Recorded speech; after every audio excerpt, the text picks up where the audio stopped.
Welcome to Back Porch Confessions, where the sweet tea is strong, the stories are stronger, and no topic is too taboo for the porch. Grab a seat, kick off your shoes, and let's get into the kind of conversations your mama warned you about, but you listen anyway.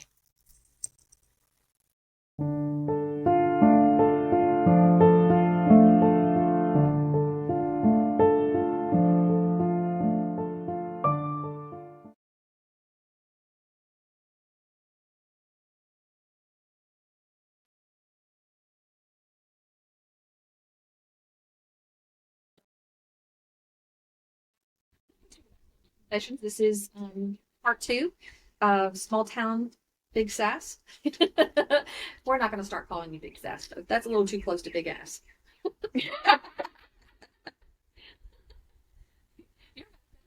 Yes, little ass. Brown asses. We're always busy. I am definitely one of those every once in a while. So I know this has been a week for everybody else and just a few moments for us. But we just, I guess, get right into it. What's something you used to tolerate in your marriage that now makes you say, I wish I would every time you think about it?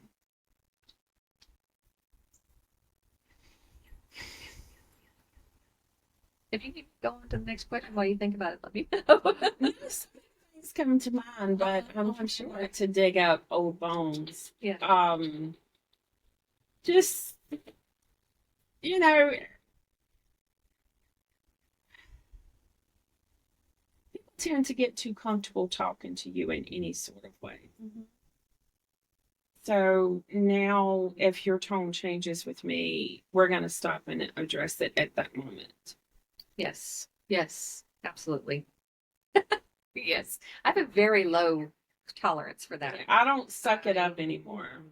You will not talk to me that way. And I'll, my poor husband, because I will just be like, we'll throw it down right now. You want to go? Let's go. You think you're going to be a big boy? Bring it. Because I am not afraid to hit a man. I will hit you if you need it. That's that spicy side of me that comes out because, the things that I've been through in life and in marriages that I I will cut him short at the knees when he starts to try to come across even slight way of being demeaning or um talking down to me because no ma'am.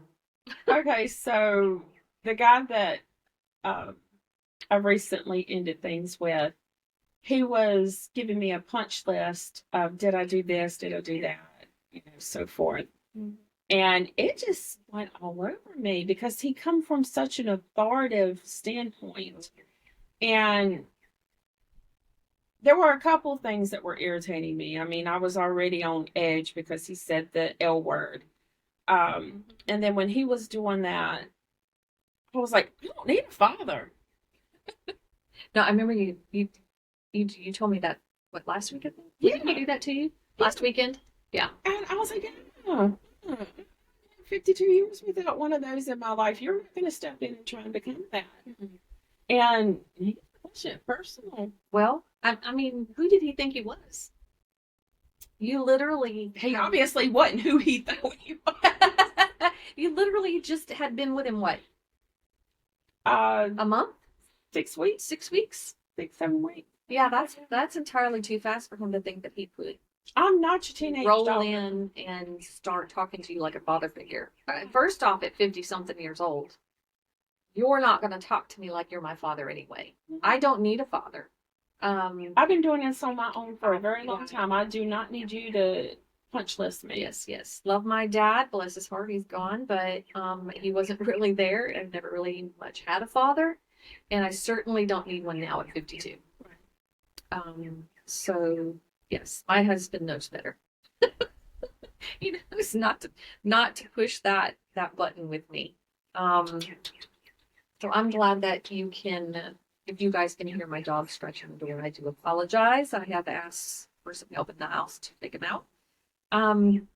But what's your response when folks say you're too pretty to be single?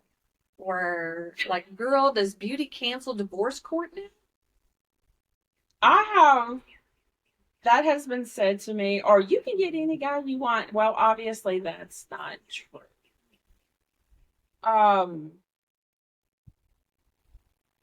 But it's not true, and I don't even know. I for someone who's all about words, I don't know how to respond to that because um I just really don't know how to respond to that because if I had a big hairy mold on the end of my nose, would that put me in a list? Well, she's undateable. You know it would. No, because I've seen some women that these men who can't do enough for them, and they make no efforts. Yes. I mean, the man works all day, and she doesn't work, and he comes home, and he's brought supper home, and she's still sitting on the couch paying with his money to play a video game. But these men can't do enough for these women, and they're still sitting there in yesterday's pajamas. So what classifies you as being dateable and not dateable? I don't know how to respond to that. I just smile at it. Sometimes I think that men sometimes, especially insecure men, will find women that are, how do I say this without sounding like I'm being judgy or rude or disrespectful? And I'm definitely not trying to do that, but women that are heavier set and just don't take care of themselves, and they'll give them the sun, moon, and stars because they're not worried about them cheating.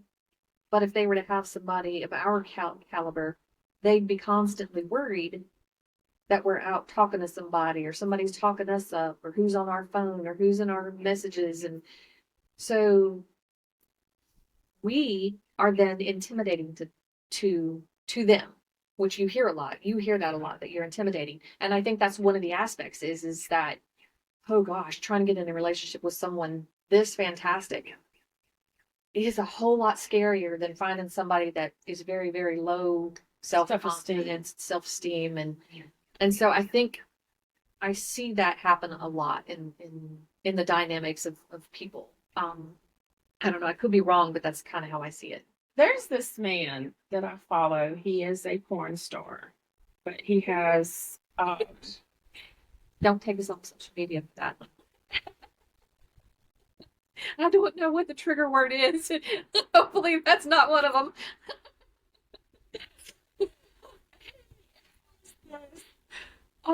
Mentoring page on FB, Uh-huh. and he talked. Sorry. How a woman will change the respect level that a man gets when he enters a room. Okay. So a man, such as the man that I tend to be more attracted to, they want a woman of a certain caliber to look a certain way, talk a certain way, act a certain way.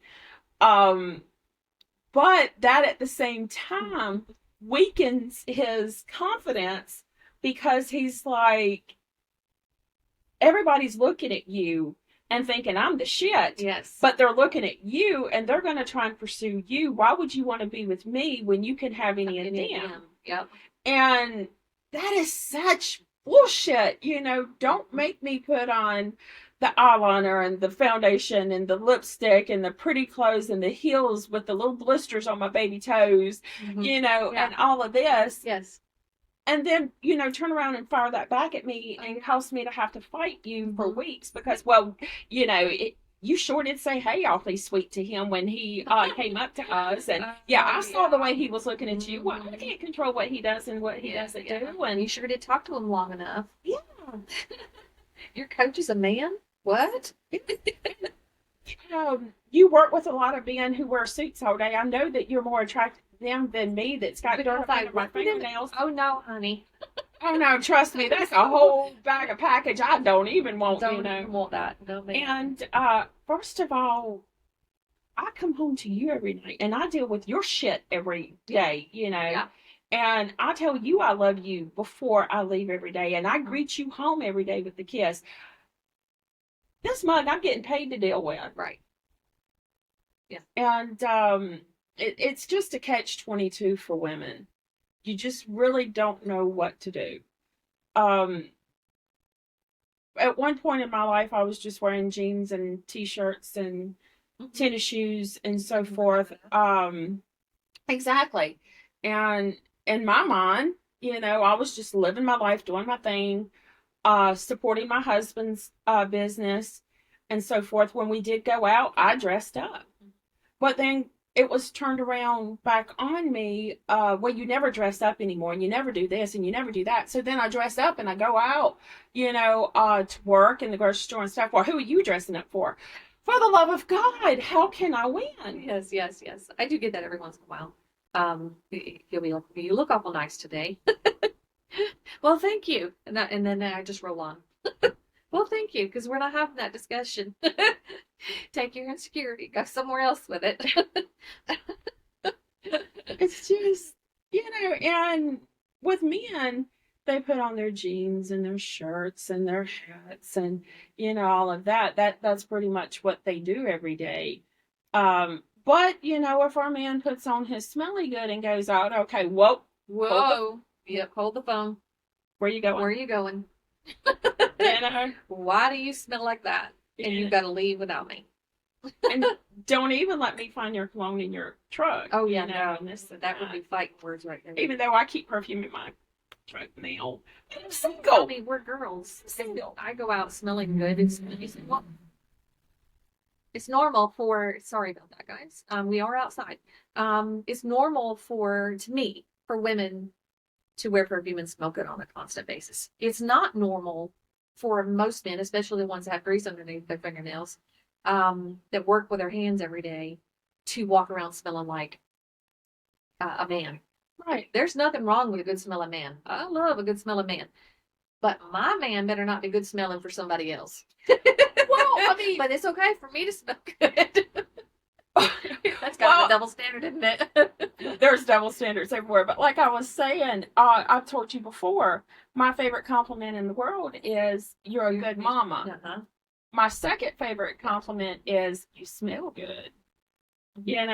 So I keep perfume in my truck. But if I were to get in a relationship where I wanted it to last, social media would be history.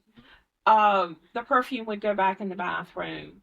I would make adjustments, but right now, I mean, ain't nobody paying my bills but me, and we'll do what the hell I want. That's right. That's right. Well, in our line of business, we can't really let go of social media. I would love to, but being present in social media in our field is very important. That, and I have a lot of family that lives not anywhere near here, so they don't get to see my family and things that happen or things that happen to me. So, like, a lot of them will follow what I'm doing. When I say social media, I'm not talking about like Snapchat, FB, because that's just a way of life now. That's how people communicate. Right. I'm talking about Messenger and TikTok and things like that, because my TikTok is just a bunch of images of me. Yes. And no, that's what I'm talking about. Okay. Yeah. What's been your most surprising? I actually love this part of being alone. Discovery that you've made since you've been divorced. Besides not having to share your fries or drinks. I can go and visit and hang out with my kids and my grandbaby or my friends as long as I want to, and not have to clear it with anyone else. Mm-hmm. And whether people want to admit that or not, when you are in a relationship, whether if you're having guests over or you're going to someone else's house, you can call your other up and say, well, this, that, and the other is going on, but you're ultimately asking permission. Right. It's locked. Oh, no. Oh. So, I think you're very right in that. I think for me, I learned to love my solitude. And I still do. Like my husband and I nearly got divorced when he had to stay home for about 6 months from a surgery. By the time workers' comp decided they weren't going to do it, but yet doctor said he couldn't go back to work because of his type of work. And then when he finally did have the surgery and then recovery period from that, he was here for about 6 months. And I've done told him whenever he retires, he's going to have to find something to do because I thrive off of my alone time. I'm an Aquarian. I have to have downtime. Yeah, I do. I totally have to have downtime. And I will get it if I have to sit in a parking lot, Mhm. you know, and I don't even subconsciously do it. But yeah, yeah, definitely. I That's am a biggie with totally, me. yeah, I'm a creature of habit too. Like I love my routine in the morning, and I'm sitting here, and one of the young men that's friends with my stepson is, friends with us on Facebook. He's kind of like a little family member, and I made a post about want to take him out for disturbing my peace. And why does this man have to be walking around at 9 o'clock in the morning running a darn vacuum? he's he's messing up my world. If he's cleaning, let him clean. I've got some anxiety going on right now. You need to stop. It's just that's my time though. Like my mornings are very important to me, and I get up and I do my Bible study, and I do, some me things and self care. That's my self care time, and to have him here in the middle of all that showed me in a very big way how important that is to me and how much I've made it an integral part of my life. It's my self care, and he didn't understand it at first, but I once I just we had a few talks about it, he kind of gets it now, and he'll even tell people that that's her quiet time, that's her downtime, and he gets it, like he understands. Because he's the same way. His time though is when he leaves and goes with his guys to play golf. Right. That's his self-care time. That's his male bonding. They need that. They're creatures. They need that, and sitting around in their underwear and discussing things and all the things that guys do, whatever it is they do, I don't really know. Like, go have your fun. He just came back from a male bonding trip and, had a blast. He loved it. Golfed like 172 holes or something crazy. I don't know, but whatever. My idea of female bonding is going to spending the day at a spa. I've never had that experience. You're gonna have to go. We should totally do that on the podcast at some time. My daughters and I went last October, and it's called the Rock Barn, and it's outside of Charlotte. Oh my gosh, we had the best time. My oldest daughter was drunk as a skunk when we left, but There was this place place. video of her getting off the elevator because she got stuck on the elevator, and then she didn't know what floor she was supposed to be going on. And she's carrying her luggage down the hallway just about to pee her pants. She's laughing so hard. See, that's the best time. We did. We had a great time. The Rock Barn is great. What were you going to say? There's this place, I think it's in Burlington. A friend of mine bought her daughter and stepdaughter. It's a salt bath where you go and soak in a salt pool. Interesting. I do have Sona Med Spa, I believe it is. Michaela got me one for Christmas. I haven't made it yet. But you go float in the Epsom salt. Mm-hmm. In this like egg shape, and then Right. there's another thing that you can go in And it got plays this little music music, and yeah. So I have that. I am gonna go try it and see what I think. One of my friends, she's a little claustrophobic, so she says, because I asked her, I'm like, you want to go? And I know she likes that kind of therapy thing, and so she was like, oh, I don't know if I could do that. How about you try it and let me know? I was like, okay, we could do that. But yeah, I love David. Those are expensive. It's not a cheap day. Just doing the Epsom salt soak is good, but when you spend the entire day and you have what they call the water circle, so they have the cold bath. They have a couple different hot tubs. They have a heated swimming pool. They got water fountains that you can that are like little waterfalls that you can go stand Is there? underneath Oh my God. behind. And there's an indoor hot tub and an outdoor hot tub. And then they bring you food and drinks, a floating basket full of strawberries, and, just a lot of pampering. You get a massage, facial, get your toes done. There's all kinds of things that you can get done. And then you See, get a if I meal. was to go and do something like that, I might be on the hunt for a sugar daddy. But it's might called, get spoiled. yeah, it's great. The Rock Barn is absolutely great. Tell us about your first post-divorce girls' night. Probably when you went to the bar. Well, there used to be a bar right outside of Danville. I think what was that? The warehouse? Was it the warehouse? Yeah. Went there with two wild women, and they had a bottle of Jaeger. Anybody who knows me knows that I'm all about some Jack, so it was not for me at all. I'm not a Jaeger. But I don't like black licorice though, so it tastes like that to me. exactly. But it's not bad with Red Bull. I don't recommend it, but it'll do in a hard spot. But anyway, they were trying to figure out how to get it in, and I was like, I don't. Me because I was still seen as Yeah. the well-behaved one, and I put a fifth of Jaeger, a square bottle, in between my boobs, and walked it. Hey, they can store a lot of stuff. They just really do. Call it my safety deposit box. Yeah, I did. I mean, Yeah. right in between them, and it was held firm. Went to the bathroom, and they were killing it. Yeah, that's great.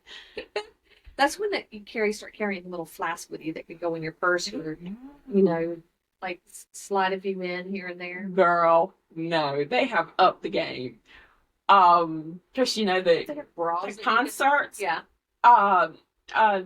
The Coliseum and so forth, they're so Oh yeah. They scanning want you to buy everything there, and It looks like a tampon, no way. but it's a plastic bottle. It's got a shot or two in it. It's a plastic bottle and it's got a shot of whiskey in it. You Nice. just pour your own whiskey in it, and it comes in a wrapper. It looks just like a tampon, and no man wants to fool with that mess.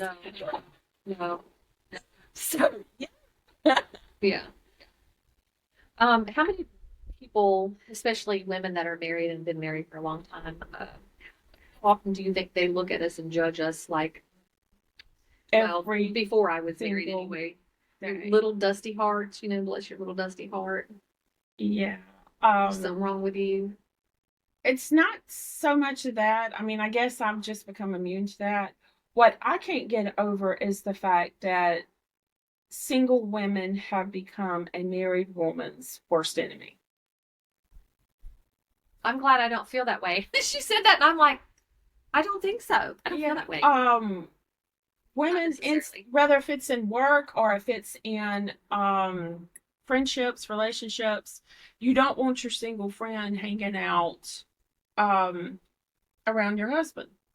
We don't want your problems. I can say that I've had a few that I did not want around my husband. There I was just didn't married trust them. friends that I didn't want. I didn't trust them. I mean, they could be married or not married. It's just women. There's some women in general I just didn't want around my husband. Didn't trust them. I know them well enough to know not to trust them. A friend or two that were married, and I know they were cheating on their husbands, or had cheated on their husbands. I never helped hide or condone it. In fact, I told a man one time, "You tell your wife, or I will. You got 24 hours." Right.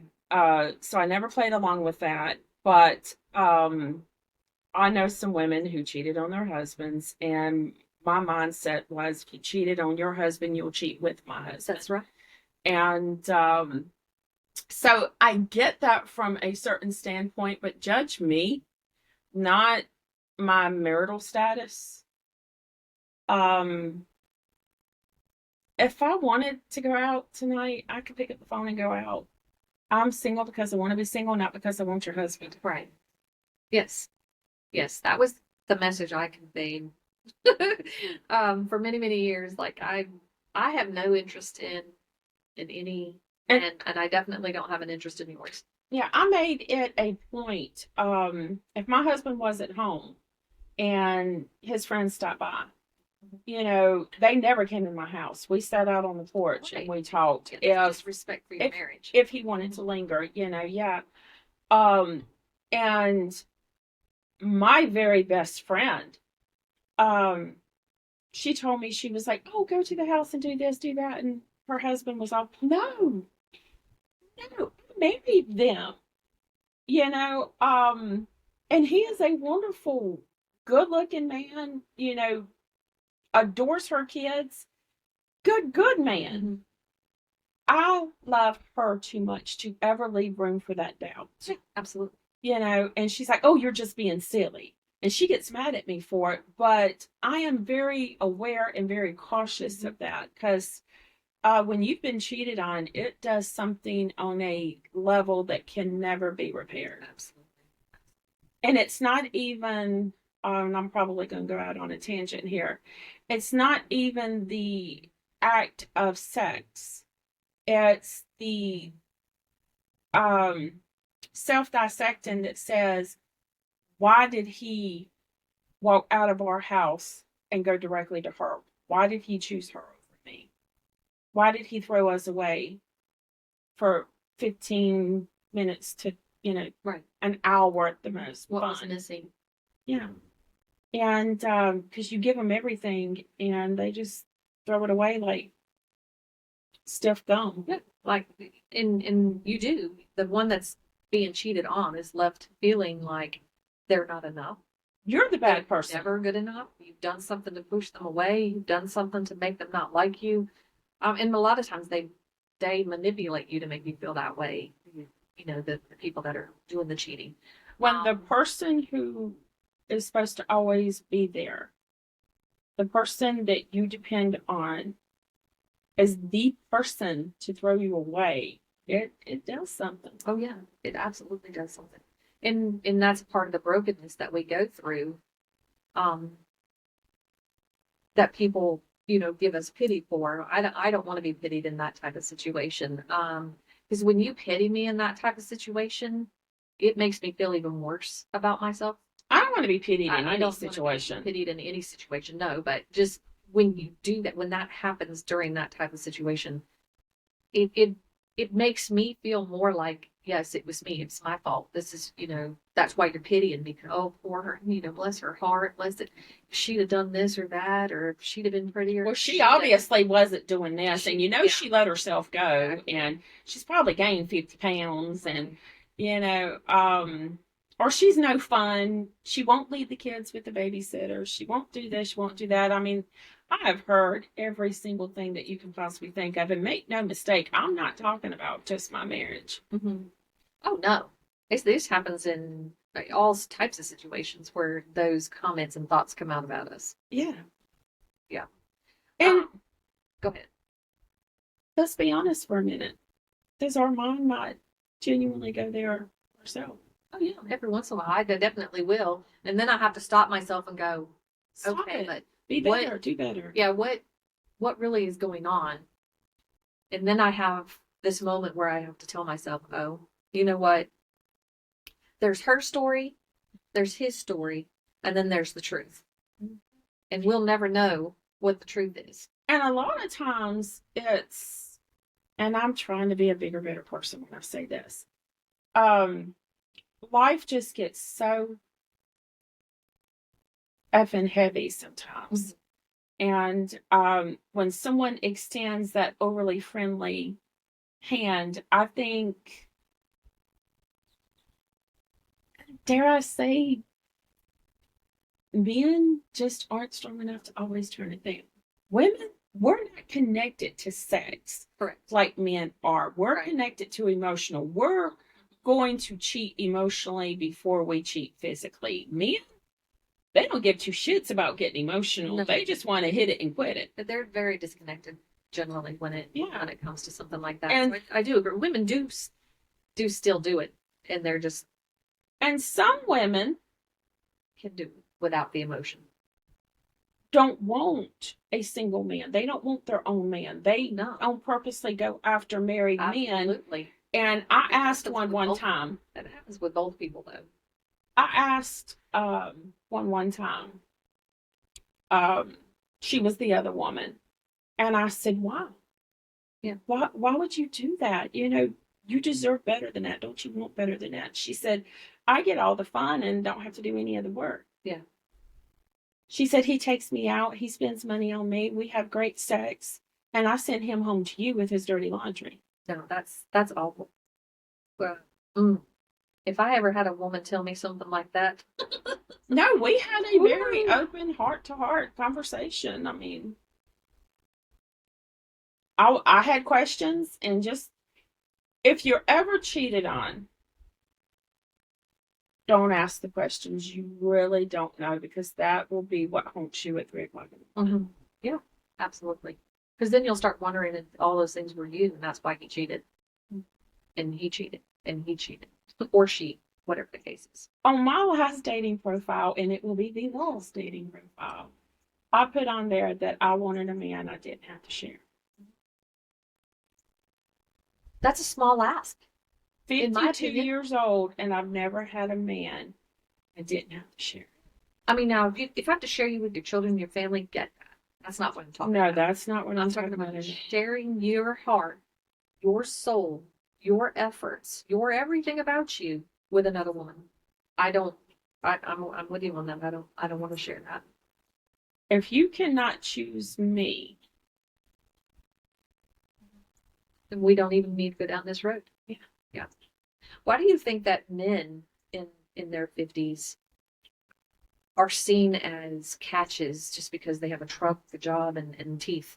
Whereas women in our 50s, when we are singled up, we all of a sudden are, you know, all the different terminologies that's used against us, because tags, we're not good enough, we're not beautiful, we're fat, it's not even we're that. bitches. I don't believe it's that.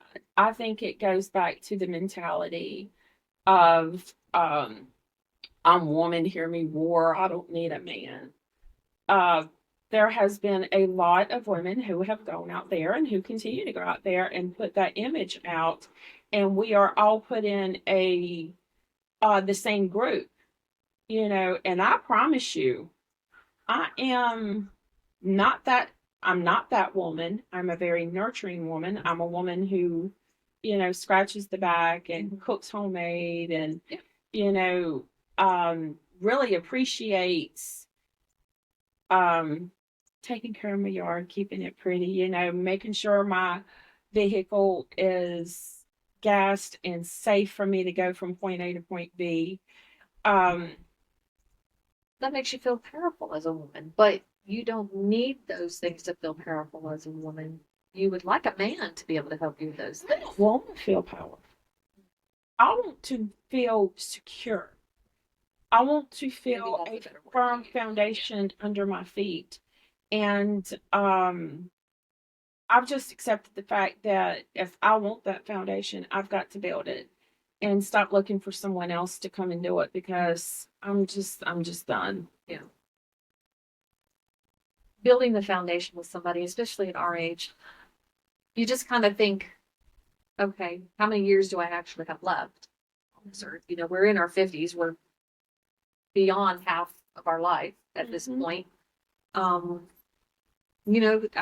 I think every once in a while, if something was to happen to Tommy and he was here anymore, or in our relationship and it went away, would I go back down that road again? Would I bother to even try to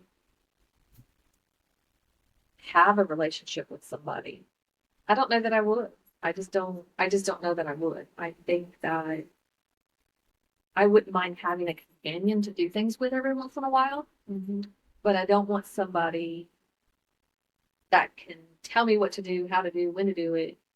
I don't want to take care of nobody but myself, or my grandkids, or my kids and me. That's a good place to be. And when I say I'm done, I think that's probably part of the problem too, is because so many people, men and women, have said, I'm done. I'm not doing this dating thing anymore. It's too many games. It's too much bullshit out there.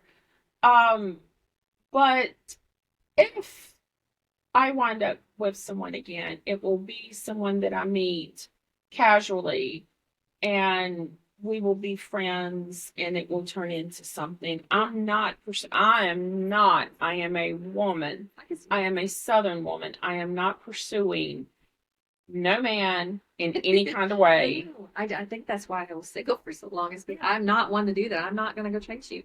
I'm old school when it comes to that. Yes. You want to talk to me, you need to come to me. I'm not calling you. I'm not putting myself in your path. I'm not. I mean, those are childish games, and if you start off that way, it's just more games, and I'm not. You want to play games? I love to play Brooke. I love to play Cards Against Humanity. I'm not playing mental relationship games. Bingo fan. Like, it's crazy how much bingo I play, and the coloring things that I do on my iPad is ridiculous. Those are my things that clear my brain and keep my brain active at the same time. So you brought up the dating apps a few times. Do you feel like these apps are more like the clearance rack, or do you feel like there's some substance to some of it? Like anything,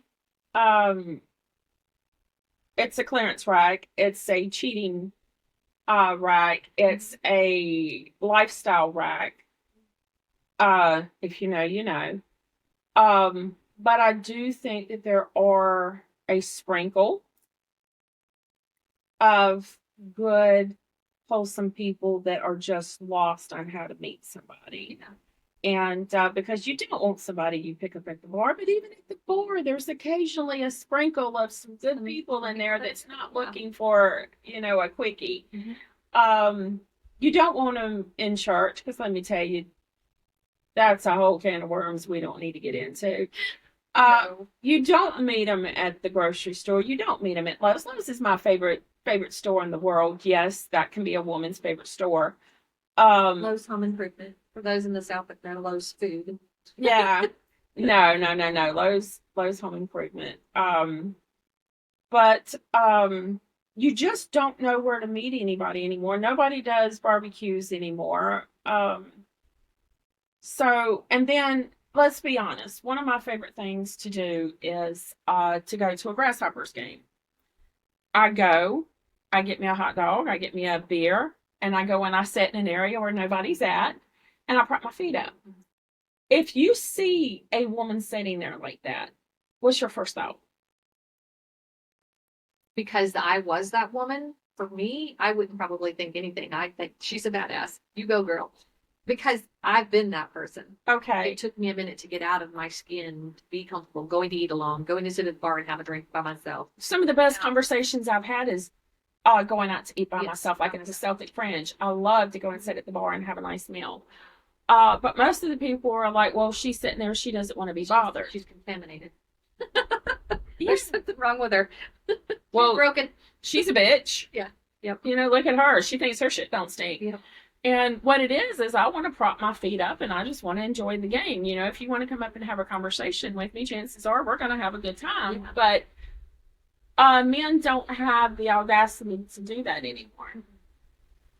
No, they don't approach. They typically don't approach. But what I'm sitting here listening to this conversation between us, I used to wonder why people never approached me, or men never approached me while I was out. First off, I usually have an RVF. And I send jokes back, where I pick my nose. You're married and I'm not. What the hell? You should start picking your nose. Oh, I'm sorry. I should have done on this side. Anyway, the men that are out in these bars, though, or out and about where there's alcohol, they're typically not looking for a long-term situation. They're looking for a hookup. Mm-hmm. And that's why they didn't approach me or approach you, why we're intimidating to them, because we're not. They're going to have to work for it.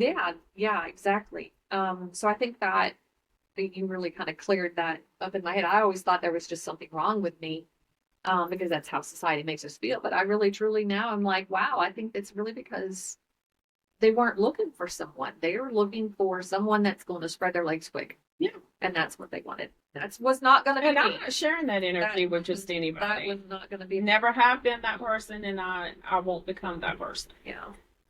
No, not at all. This dating stuff. Ooh, I don't know that I could do it again.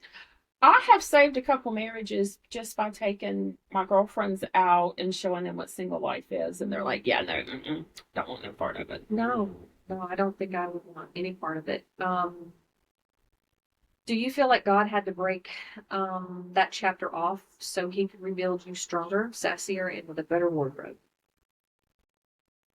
Yes, I definitely think that my divorce was, um, in all honesty, answered prayers from God because the reason I say that is I mentioned before that I journal.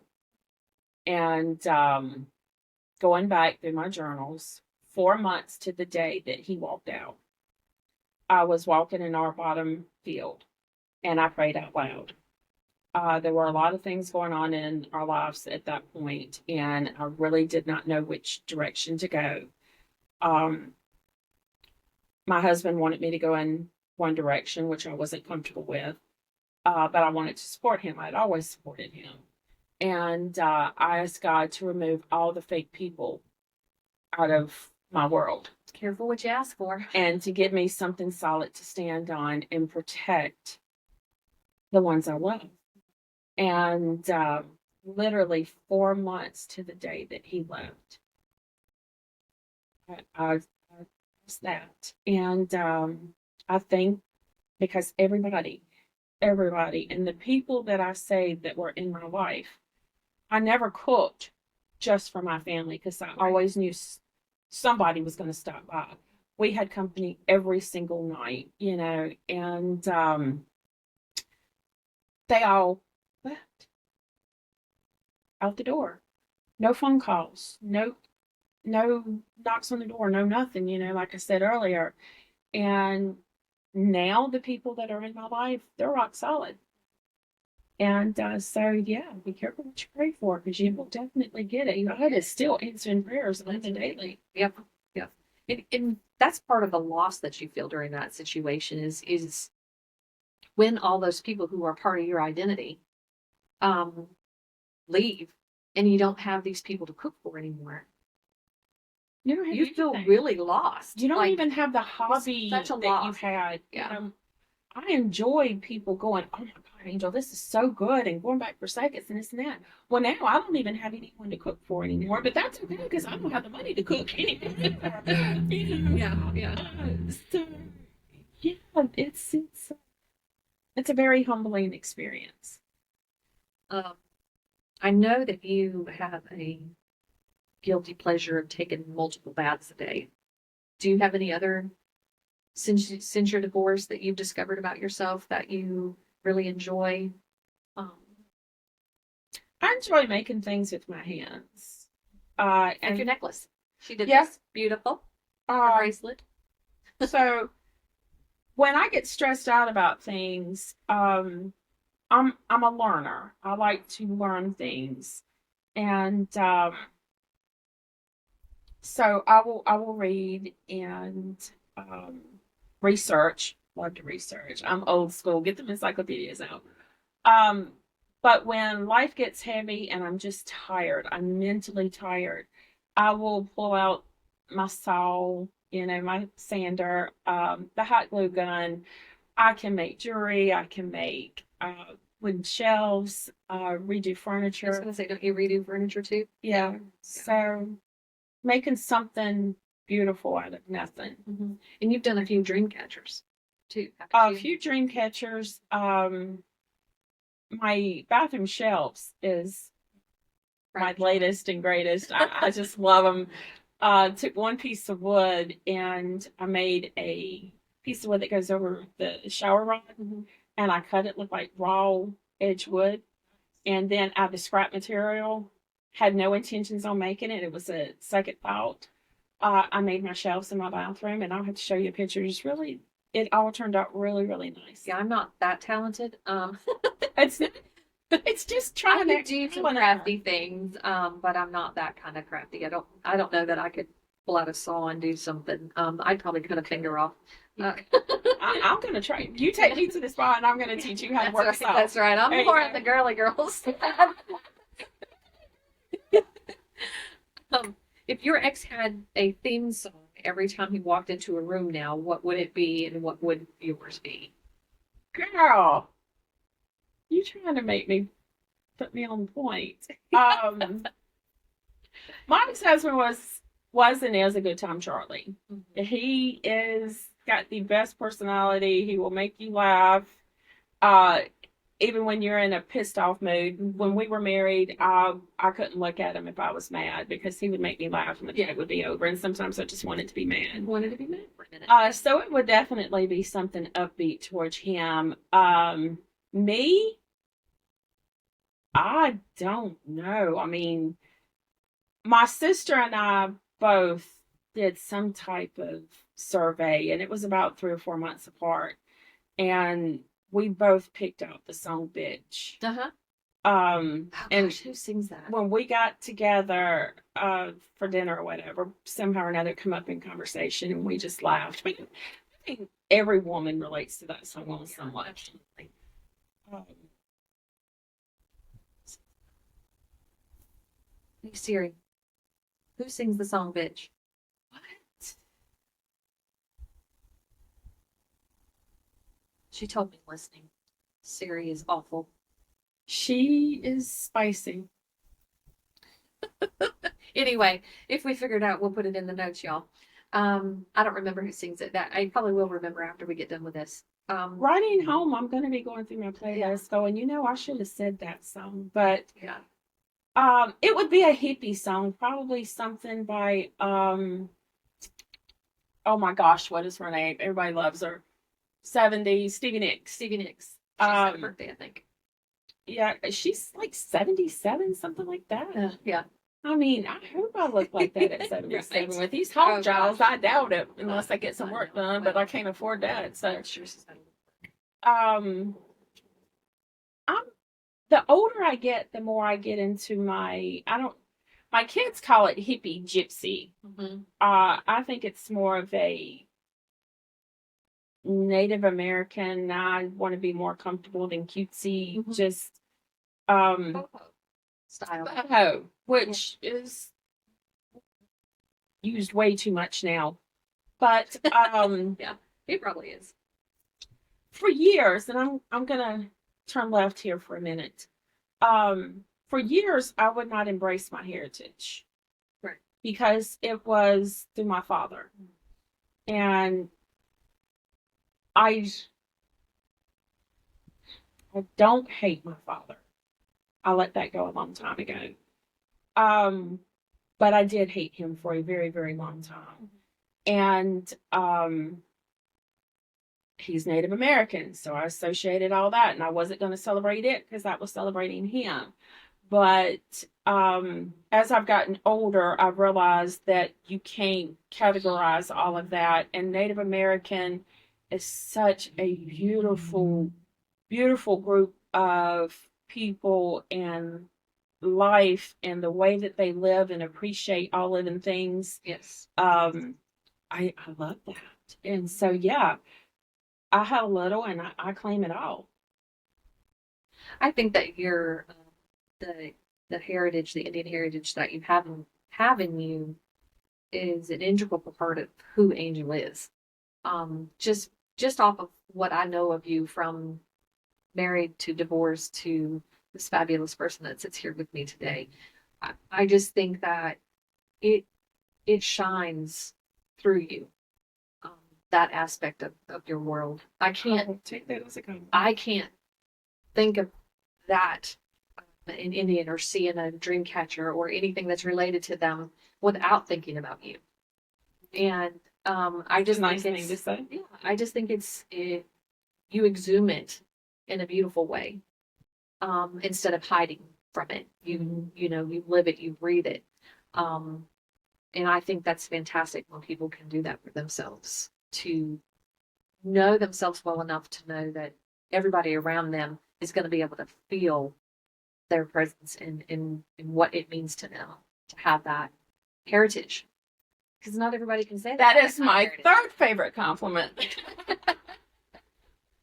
Well, not everybody's thankful for their heritage, and some people want to hide and pretend like it never happened and they're not who they are. But I think we all should identify as who we are, exactly who we are, no matter what. I'm just a Heinz 57. I have Indian. I have German, mostly German, Irish, um, Polish. I mean, I have a whole slew of whatever in me. The people that it took for you to be here today, Mhm. when you start going back through your ancestry and you realize that it took all these thousands of people to Yes. come together to make you, Me.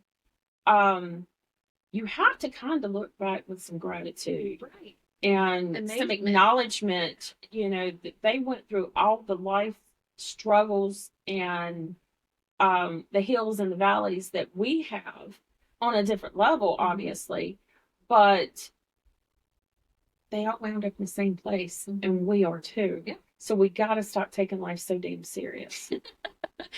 Oh gosh, this world today, offended by everything and so serious. And That's why I spend so much time alone, because Yeah. it's do it. easy for me to offend Yes. someone. Yeah, oh, And yes, I'm not very even good, try. very good at pissing people off. If we And were I to don't- try, oh Yeah. Lord. I try to just keep my opinion to myself because most people don't want to hear what I got to think on a lot of things. Do you ever look back and think, whew, thank you, Lord, for that detour, even if it didn't feel like a blessing at first? Yeah, absolutely. Usually at the end of all relationships. Do you relate? Anybody, everybody? Yeah, I relate totally. Relationships, jobs, because every step back is usually 2 steps forward. Sometimes you have to take a couple steps back, but again, use it as a building block or a stepping stone. Right. Not as a crutch. Things that people use for crutches today, other than addictions. That's a whole other subject that we can cover one day. It's amazing the crutches that they use, though. The things that people lean on and they feel so justified by. But it's really them just hiding behind something. I mean, that's really totally a whole different rabbit hole we could go down another day. If you want to put your life in perspective, go to a nursing home and have a conversation with 3 people. Mhm. And then look at your own life and see how many problems you really have. Yeah, my first job as a nurse was in a nursing home, and it takes a special nurse to be able to work in a nursing home. Yeah. I It takes a special person, ended up period. not being strong enough because it literally would tear me apart when the people would pass. Because I know that I was the only person they talked to for months because their family would just drop them off and leave. They've got nobody. They're just sitting there hoping and waiting on their family to come. Oh, that's just a whole subject I could. I met a gentleman this past week. He spoke at the Yanceyville Memorial Day program, and his father and his siblings lived on a train. They were put on a train when he was 3 years old for 3 days, and a third of the people on that train died before they opened the doors. And they were using the bathroom in it, and they were sprayed off and so forth. 9 years old was when he got out of that. He went to the Vietnam War. He really has been through hell and back, but just a wonderful, wonderful human being. Good soul. And when you think a 3-year-old in that environment, what the hell is going on in your life right now that is that bad? Yeah. Get over yourself. Right. And that entire generation, I mean, it was one thing or the other, and even though he was in Russia and he wasn't a Jew, if he were a Jew, he would have been killed. He would have been killed. Yeah. But they were sent to a working camp until he was 9 years old. That's crazy. So please put yourself